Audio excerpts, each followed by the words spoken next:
Magandang araw mga kakutsero. Ito na naman po ang inyong lingkod na si Jigs na magbibigay sa inyo ng giya ngayong araw ng Sabado. Ngayon po ay Agosto 10 at ang karera po ay magsisimula ng alas 3 ng hapon. Uulitin ko, itong aking giya ay purely review and analysis ko lamang at walang halong information. Simulan na po natin. Race number 1. Dito po, magsisimula ang winner take all. Pilracom rating based handicap system race. Class 5, 6 to 10 split. Distance is 1400 meters. Dito may 6 na kalahok po tayo, no? Dito, sobrang baba na to. Numero 3, Jenks Had Enough. Nasasakyan po ni Marlon Cañete. Nung karera, itong si Jenks Had Enough, walang nakuha ito. Bagamat siya ang llamado sa karerang iyon, mukhang sa tingin ko, inayaw lang yan. Itong Great Angie, palaging in the money ito, sakay ni Apoy Asuncion. Tingin ko, ito mahigpit na makakalaban. Kaya dito sa race number 1, ang pili ko po, doon ako sa numero 3, Jenks Had Enough. At panigundo ko yung numero 4, Great Angie. Sa race number 2, dito po, magsisimula ang pick 6. Pilracom rating based handicap system race. Class 5, 5 split, placer. 1400 meters is the journey. Dito may 7 kalahok, no? Kung mapapansin natin dito, no, ang mabilis po, parang solo airy, numero 4 na si My Sweet Valentine na binigay na kay Uno Hernandez. Alam naman natin si Uno, magaling po magpalundag at mag-aerodynamic sa kabayo yan. Napapatagal niya yung kabayo sa unahan. Palagay ko, malaki chance niya rito dahil solo airy. Ito namang si numero 6 na Manila Boy na nasasakyan ni Mark Alvarez. Ito, gamay na gamay po ni Mark Alvarez to, si Manila Boy. Ang last run po nito, nasigundo po ito kay Aphrodite, si Manila Boy. Kaya sa tingin ko, ito ang malalyamado dyan at ito ang horse to beat. Pero ulitin ko, alam din po kayo sa sagigilid at alam naman natin na mahirap basta mag-solo sa mga ganitong laban. Lalo na hindi tayo sigurado dun sa magiging desisyon ng may-ari nito. Kaya dito sa race number 2, ang pili ko po, dun ako sa numero 6, Manila Boy. At ang panigundo ko rito, numero 4, si My Sweet Valentine.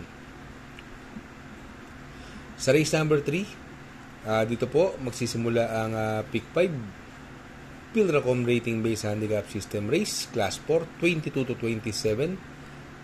Ang distansya po natin dito ay 1000 octavo or 1400 meters. Dito may 6 na kalahok. Tulad na sinabi ko, no, Doña Leon siya, nakakalamang to. At binigay na kay Rico Suson. Sabi nga natin, alam-alam tayo sa sagigilid. Mahirap na, baka mamaya biglang masolo natin, dun pa tayo masilat.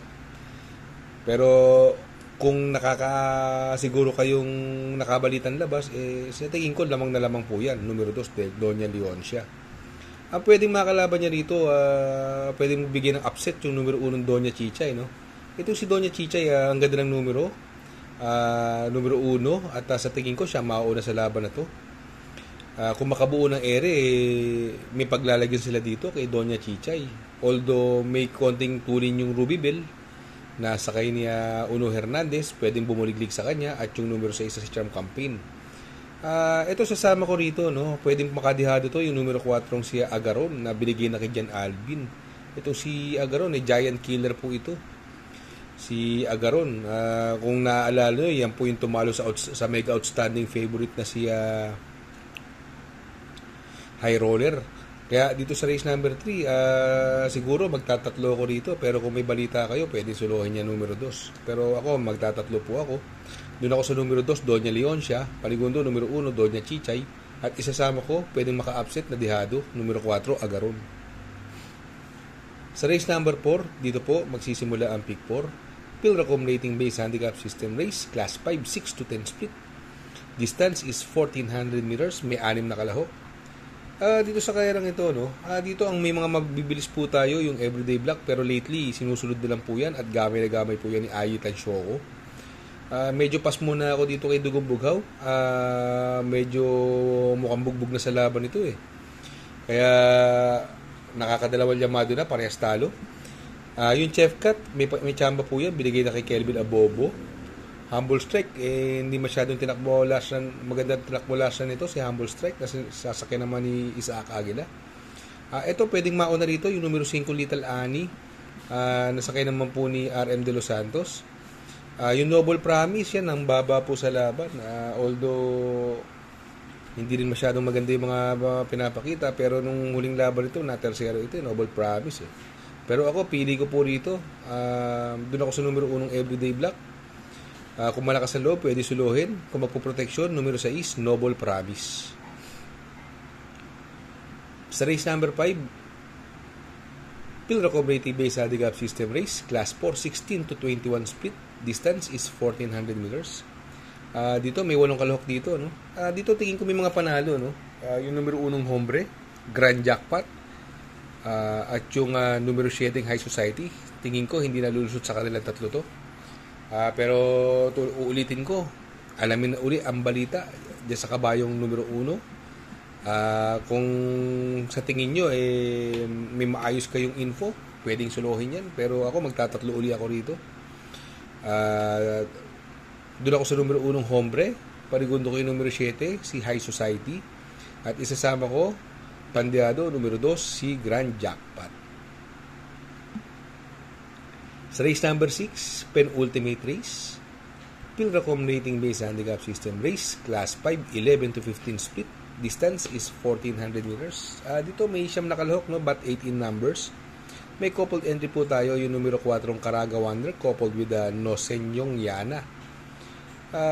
Dito, another anybody's race, no? May mga panalo dito, yung numero 1 Margo, numero 3 Limon Sudan Falls. Alamin ang balita dyan. Numero 4, si Caraga Wonder, Nosenyong Yana. Pandehado natin naman yung numero 5, si Bandido. Ang baba na po sa laban, although hindi magaganda mga tinatakbo, baka tagulang ang preba nito. Numero 6, Waray na Mayda pa. Numero 7, Lucky Julian. At numero 9, Star of the Future. Pero ako, ang pili ko po rito, doon ako sa numero 7, Lucky Julian, na gamay po ni Uno Hernandez. Sa tingin ko, pwedeng mauna rito yung Limon Sudan Falls at Bandido, at maisusunod niya ito. At yung Star of the Future, may konting tulin yan. Yan po ang napupusuan ko panigundo dyan. Pero isasama ko pa rin, hindi ko susukuan ito. Yung numero 5, Bandido, magandang dihado po yan.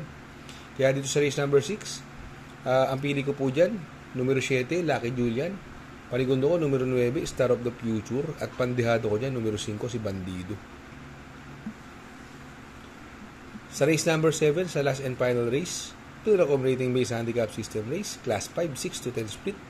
1,400 meters is the distance. Dito may 12 kalahok, but 11 in numbers.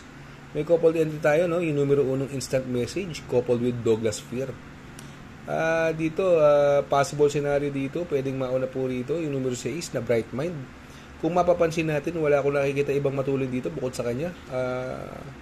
Mukhang makaka-solo air ito, Bright Mind, na sasakyan po ni Conrad Henson. Kaya dito, ang pampermera ko, siya po, dihado po ang pampermera ko dyan. Ang medyo pas muna ako yung Instant Message, although malaki panalo niyan sa kay Noel Lunar. Hindi ko masyadong kursulado yung numero niya, mababa yung numero. Ito pwedeng makachamba rin. Alamin din ang balita, yung numero 10 na si Best Shot, nasakay ni CB Ardonia, malaki po panalo niyan. Basta alamin natin ang balita. Ito, sasama ko to, yung numero 3, Color Blast. Binigay na kay Jan Alvin, baka gumulat tumamaya ng karera si Color Blast. Kaya dito sa last and final race, ang pili ko po, doon ako sa dihadong numero 6, Bright Mind. Panigundo ko yung numero 10 na si Best Shot. At isasama ko, pandihado pa rin yung numero 3, Color Blast. Good luck mga kakutsero. Sana po ay matapat ang ating giya. At yung mga nakasunod, sana po ay magsitama po kayo.